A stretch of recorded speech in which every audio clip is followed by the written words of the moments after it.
can run on for a long time, run on for a long time, run on for a long time. Sooner or later, gotta cut you down. Sooner or later, gotta cut you down. How can I start this without getting a lot of niggas pissed? Fuck it. It started back in Roscoe in 94. Put me up a Gordy when all foes was under Angelo. One of the reasons I asked for this interview is because there are some parallels going on right now. Parallels with music, parallels with the street, social issues, and also how people are still looking for music as an escape. And so I'm going to start it off by asking this one question or saying these two words, and I want to know what comes to mind. The legacy. It's something you work your whole life to leave. It's a legacy. Every man wants to leave a legacy no matter what he does, whatever job he holds, or whatever situation he is, family legacy, you know? Mm-hmm. And as far as Chicago music legacy, it goes on forever, man, you know? From Curtis Mayfield, you know, on back to the 70s, 60s, 50s, 40s, and 20s. But what's going on in Chicago music now, as far as leaving a legacy, it can be, but it's not a strong legacy. You know what I'm saying? Okay. It's not anything that's dug in deep, in the deep roots. See what I'm talking about? Yeah. Okay. Yeah. So I get it, legacy. So let me take it back a little even deeper. 1998, the legacy, 3815 West Chicago Avenue. What comes to mind then? Okay. The Mercenaries. Okay, we're doing this personally. You know, I was gonna go off in the deep end, but yeah. No, bro, the Mercenaries. This is not one of those interviews where I stay surface level. We actually gonna dig a little deep, man. Because I think that people need to also understand how music influences how it influences people's lives. Whether there is a legacy that starts before 98, what happens after 98, and then what happens when you live long enough to see parallels about how you feeling like nothing is new. Right. Okay. You know, it's all it all revolves in a circle. It's Okay. never in a circle. You know, it may start at a different point, but they always come back around full circle. Okay. You know, when like you got cats out here now that's from Detroit, Gage Loafer, she done that juke song, and they got Yah in there. Yes. Not even knowing that we started Yah, the Mercenaries. You know what I'm saying? The Battle Cry album. I agree. 1986. Yeah. So unconsciously, they don't know, but they have been inspired by Malachi's music. You feel me? I get it. So tell me about when you guys decided to. Tell me about the specific day that y'all came up with the concept for the group Mercenaries. Okay, it was back in '95, I would say. I had just finished Low Twan album, EP, and we formed a group called the Sloppy Dog. That was the first day of the Mercenaries. But we felt that we needed something harder, you know, a harder edge that was reflecting the time. So at that time, everybody had aliases or whatever. So I called Soundmaster T. When he was out on tour, you know, he was down in Atlanta. I said, man, dog, check it out. I got a new name. I said, we not Sloppy Dogs anymore. We Mercenaries. He was like, woo, that shit cold, fool, that shit cold. And I had to explain to him what it was. And like, you know, we bond by honor. You know, we put nothing above us. We just a brotherly thing. Okay. So that's how we came up with Mercenaries. 5-man group, Jarista, Malachi, Stabilize, which is K-Easy, Kilimanjaro, and Endeavor. Yeah. Yeah. Oh, I remember.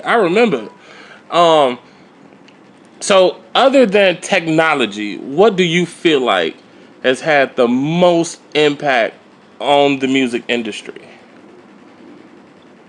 I would say the creativity in it. You know, some people might not like what's going on now, but you got to think back in the '90s. You know, our parents didn't like what we were doing and talking about, and we didn't have technology then. You know what I'm saying? We didn't have the internet, YouTube. It's just I just like the way people keeping it fresh and creative. Because if you want to get down to the point, why would you want to sound like the '90s when the '90s has already happened? Agreed. You know, you can't continue to listen to the era and live in the era. In order for music to grow, you have to grow with it and constantly be creative. Okay. So that's the biggest impact, creativity. Okay. And in terms of art imitating life, in terms of, you know, the guys actually saying, we're gonna go out and kill somebody, or we're gonna use our 40 or whatever have you. Tell me your thoughts about how art imitates life and life imitates art. Rap, hip hop is the most purest form of music. The most purest form. So that imitates itself from the environment that we are in. Okay. You know, if we were in an environment as, I would say, Harvard students, you know, rich, and living good, then it wouldn't be any excitement in that. Right. People love the excitement of the guy, the Scarfaces and the Al Capones. And as far as like art imitating life, on my level, I would say that's what my thoughts on it is. It's kind of crazy that you would even put your life in jeopardy like that, you know. But I understand it's the environment that we came up in. But when you putting your life on records, on songs, it should be the true self.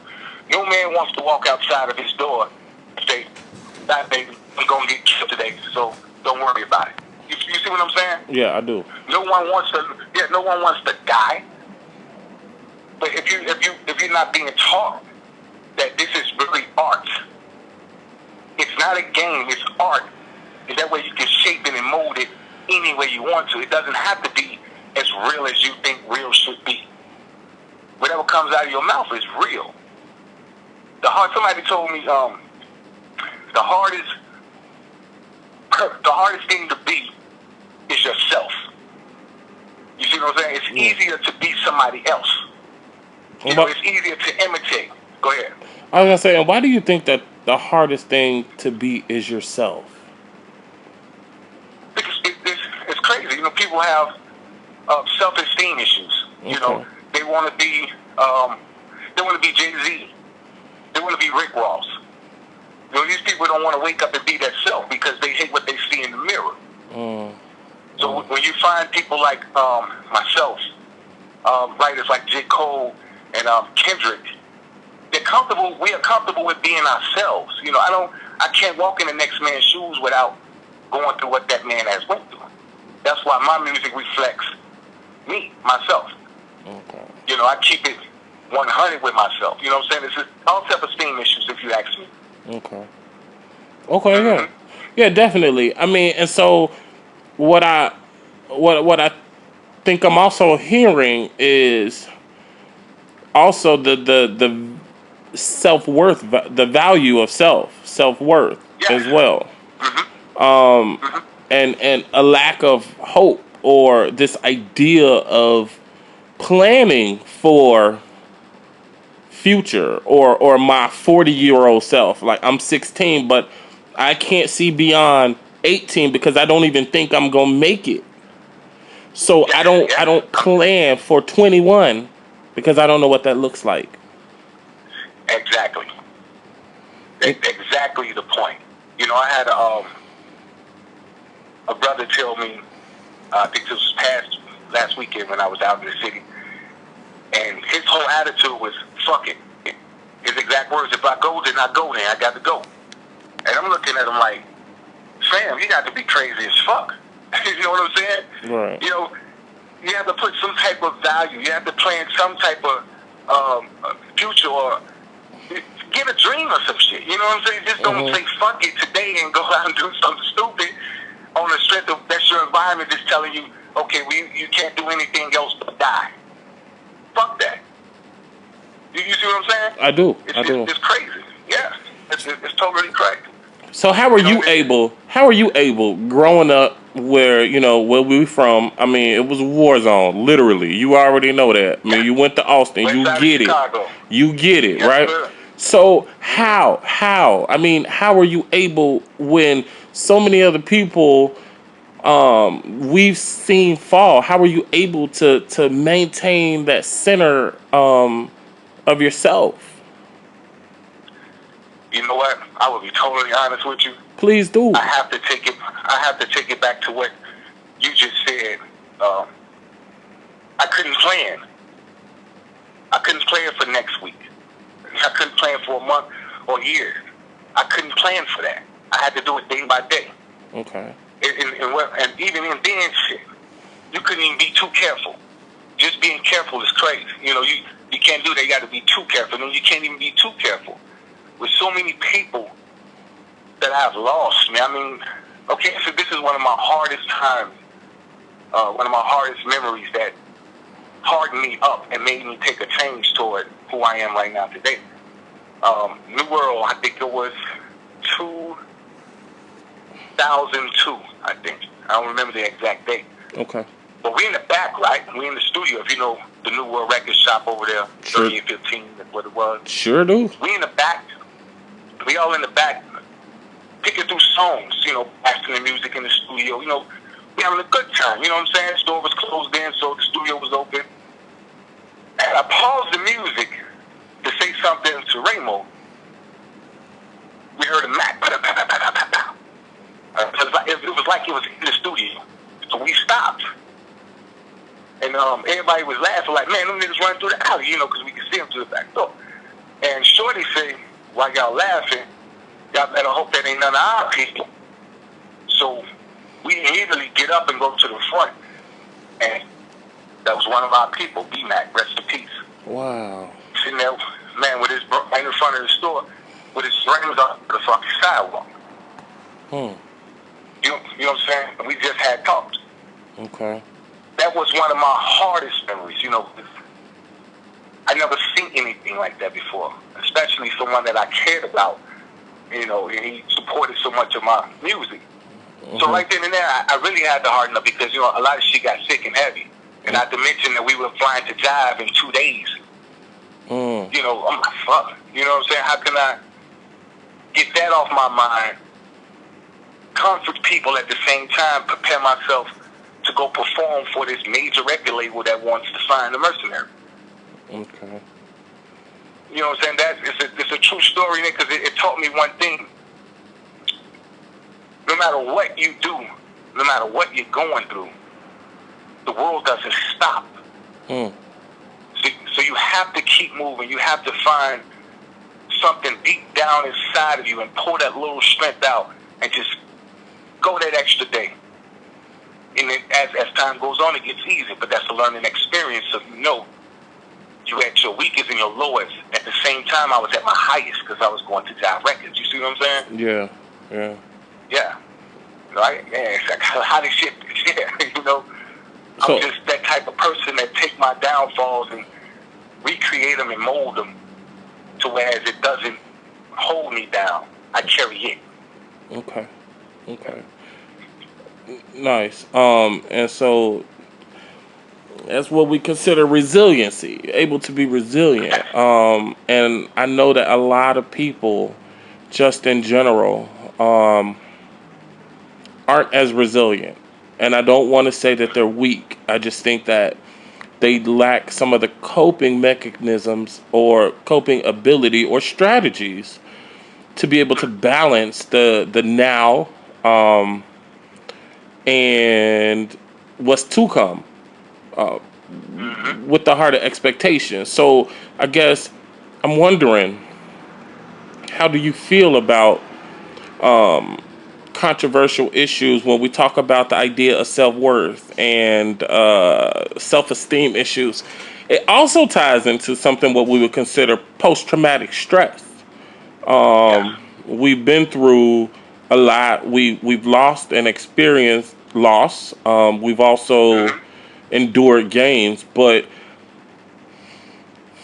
how do you think somebody would process something like post-traumatic stress in the neighborhood? How would we translate that to them for them to understand that it's not necessarily weak, but it's that sometimes you may just have to seek help in dealing with the now? Yeah, you know what? Us, coming from where we come from, you know, I'm speaking even from my family issues. Okay. You know, my mom, they wasn't the type to seek psychiatric help for their kids or anything like that, you know, even in those situations. So I understand how a young 16-year-old who's trying to imitate, but life imitates art, and doesn't understand that when you saw your guy get killed, the reason why you're ready to do what you're ready to do is because there's no one there. Like I would say, the Army has these programs for their soldiers that come home with post-traumatic stress. You know, because my brother has it and my cousin has it. We don't have those programs for that on the west side of Chicago or any, you know, urban city. So the only way they can really get over that feeling is to go out and do what they do in the war. If you see what I'm saying? I do. So, right, it's hard and it's damn near impossible to battle that. Okay. And even help them cope with it. You know what I'm saying? I mean, how could you do that when they're stuck inside the internet world right now? There's no more television, so what they used to see on television, the videos with, you know, all the glamour in it and blah, blah, blah, not knowing that Rick Ross doesn't ride through his hood with his Maybach. You see what I'm saying? Right. Puffy doesn't visit where he goes. To Jay-Z, you know, all these, you know, niggas is talking about, we're going to pop this, we're going to kill that, we're going to move a key. 30-50%. They're not in their hood anymore. You know, so they leaving that, they looking at that life, they're trying to cope with it through the songs that they're hearing. But no, it's a facade. You know, niggas get signed and they move out the hood. Niggas, I don't know one nigga that say, I want to get signed right now today for $10 million and still live in the projects or still live in the same neighborhood. Right. You do this shit to get out, you know what I'm saying? But I don't know if I drifted away from the subject. No, you didn't. No, you're right on it. You know? Yeah, so that's just my thoughts, man. I mean, I see things differently now because you got to remember, I was once that teen all over the radio in 92, 93 with my first single, Low Twan, Hold On, heavy rotation, 5:30 in the morning. You know, that's what you can hear the song. So I understand. I'm out now. Yeah, I'm kicking. I'm doing everything, and I'm living that wild life because I thought that's how I'm supposed to be. That's the image that I'm supposed to do. It goes back to what I was saying. I wasn't being myself. It was too hard to be myself. It's easier to be this other person. Yeah. You feel me? So those are all my learning experiences. But hey, man, I can go on forever. You know? No, that's cool. I mean, and like I said, I don't. You know, I've been itching to get back into music. I've been itching to get back into writing, reporting, and telling those stories to other audiences that only see people as one-dimensional, not understanding that there's a person with experiences. There's a reason why I did some of the stuff that I did. There's a reason why I was able to maintain and evolve and become resilient. But I don't think people understand that. And so now, by me having what I have now, I'm able to go and those people who inspired me to reach and tell those stories, to let them know, to let my readers know that it's deeper than what you think. The world is not flat, contrary to what some people gonna say in 2016. The world is I mean, I'm just being honest, bro. And the reason and the reason why I thought about you guys is because number one, you guys were always available.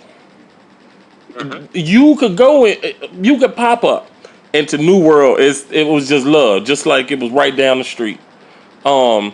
Just like in passing at the liquor store, it's all love. And so what I wanted to do was not just tell the story of those that we've lost, but share some type of inspiration for this next person who may be going through something, who think that these people aren't accessible.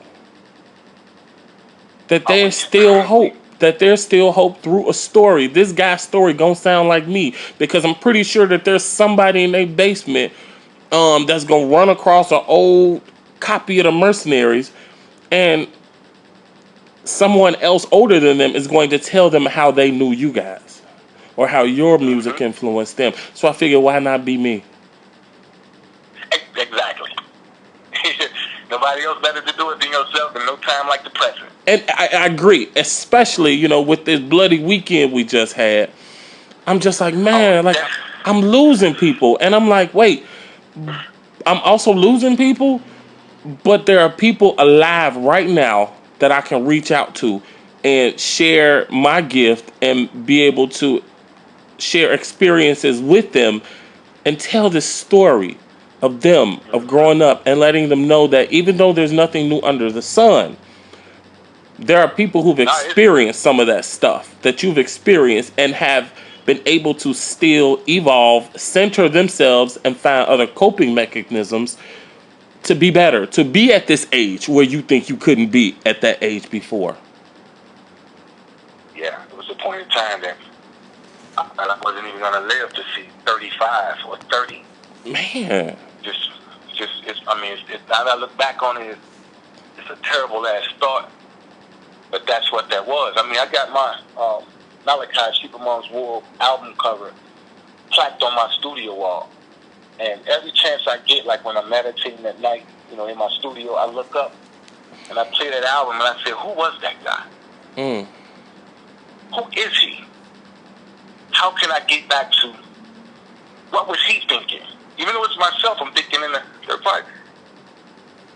What was he thinking when he wrote that line, that song, that concept?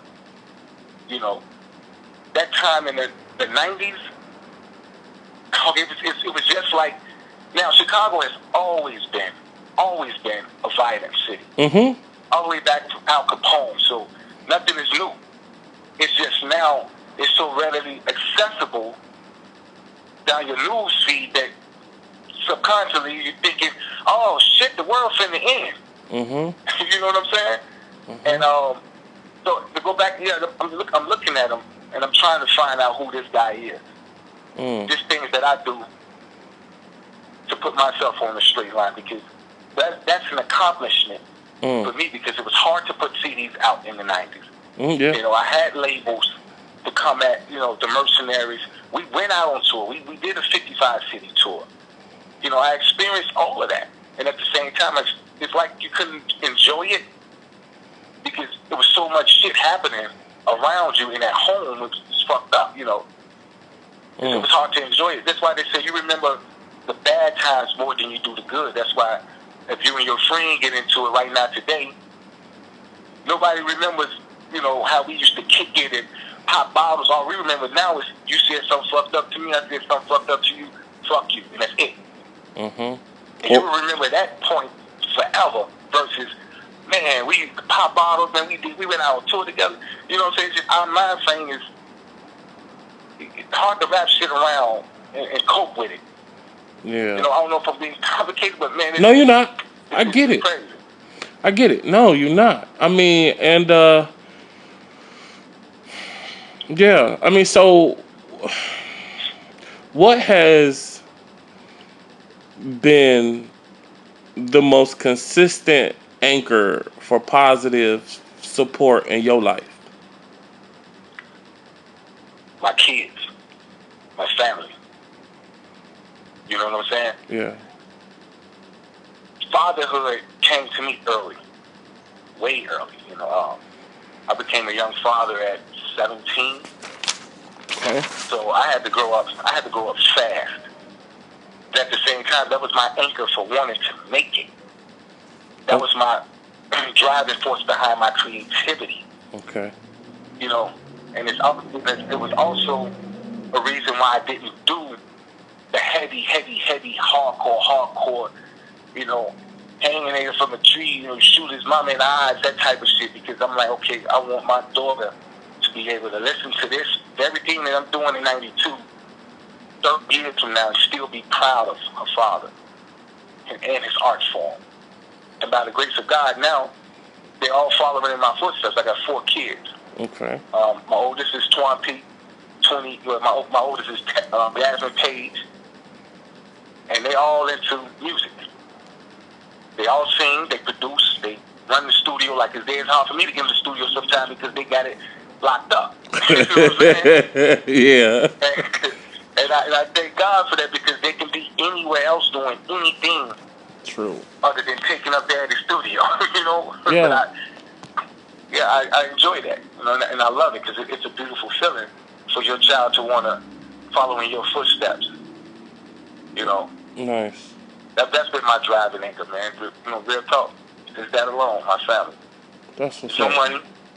There's no money. There's no dream of making it now. I'm not chasing a record. I'm not doing any of that.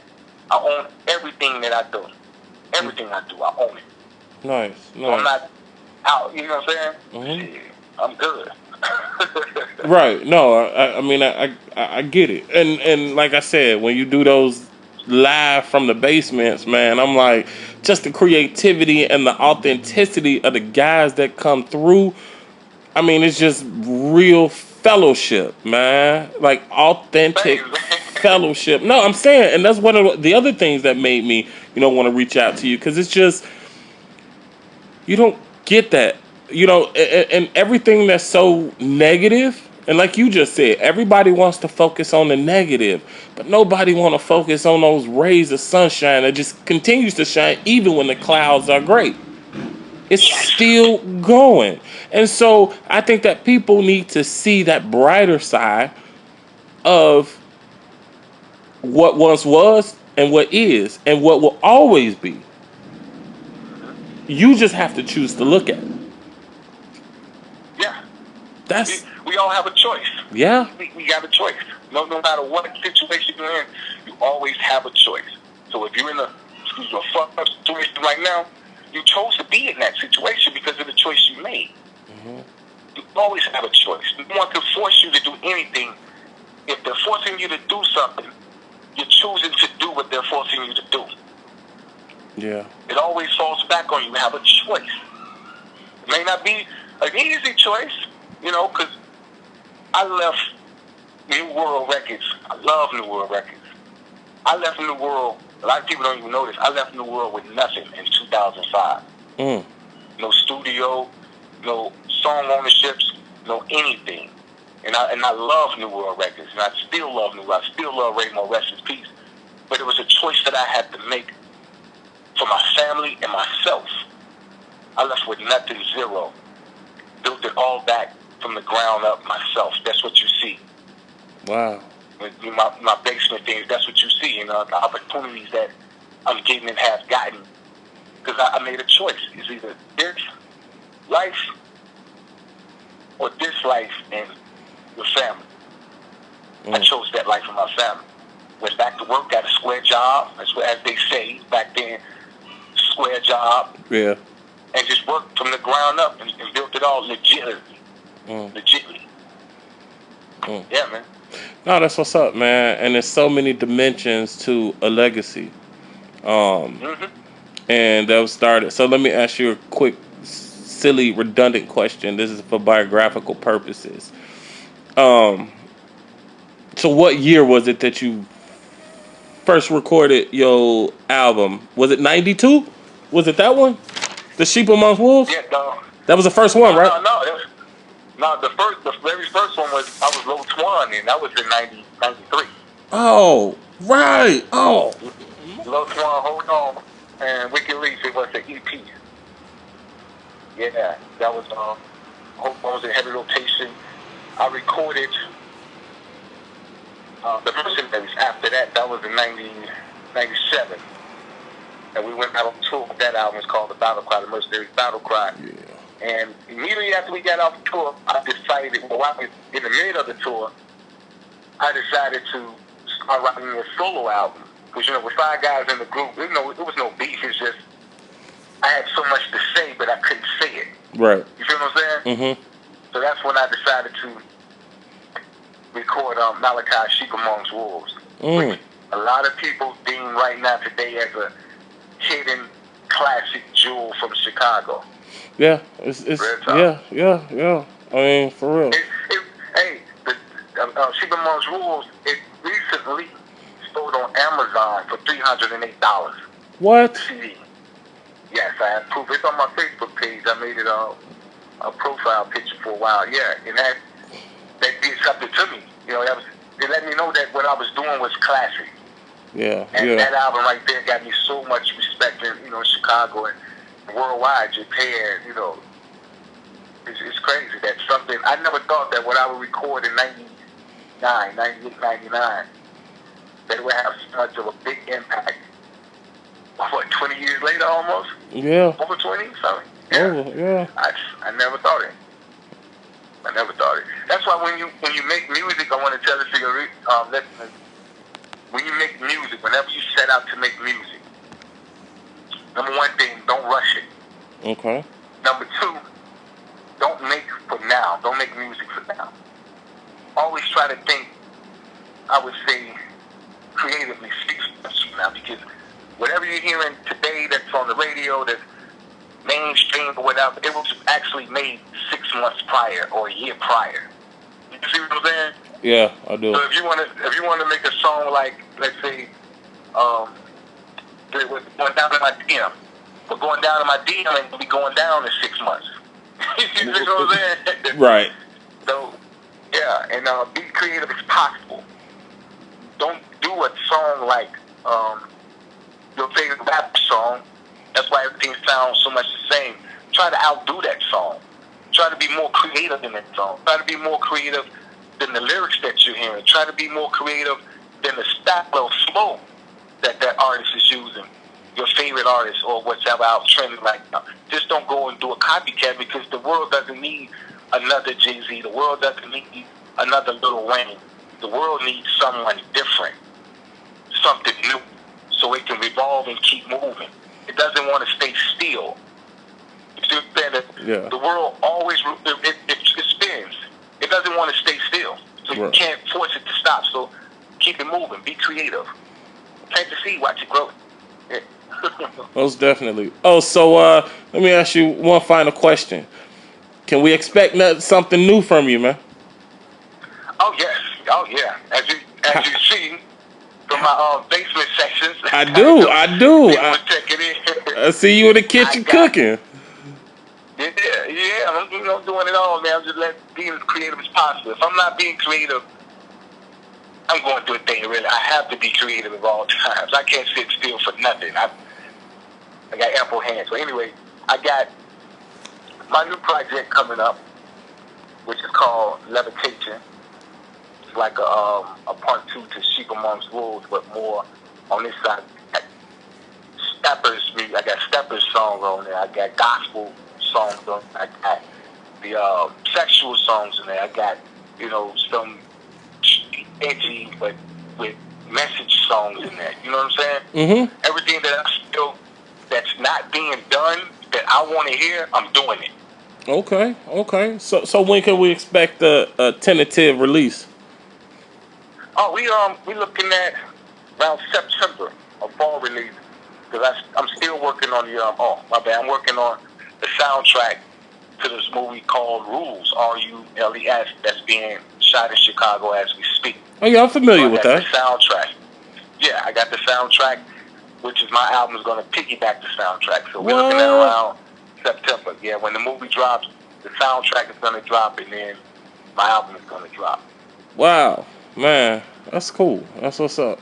Well, I appreciate you hanging out with me, man, taking the time to do this. I appreciate it. It means a lot. No doubt. Especially, you know, the subjects and areas that we talked about encompassed what it takes to build a legacy and what that legacy means, and being able to look back to see how far you've come, only to know that you still have so much left to do and so far to go, Yes.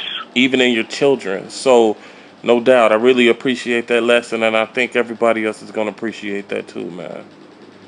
No doubt. Thank you for having me, man. We go way back. I'm gonna have to get you through one of my basement studio sessions so we can go live. Oh, most deaf. Oh, yeah, yeah.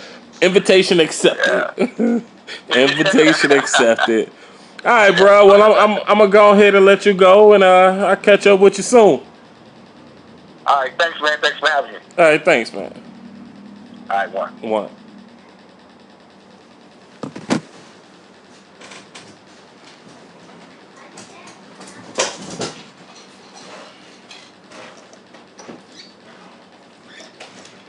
Okay, I'm finished.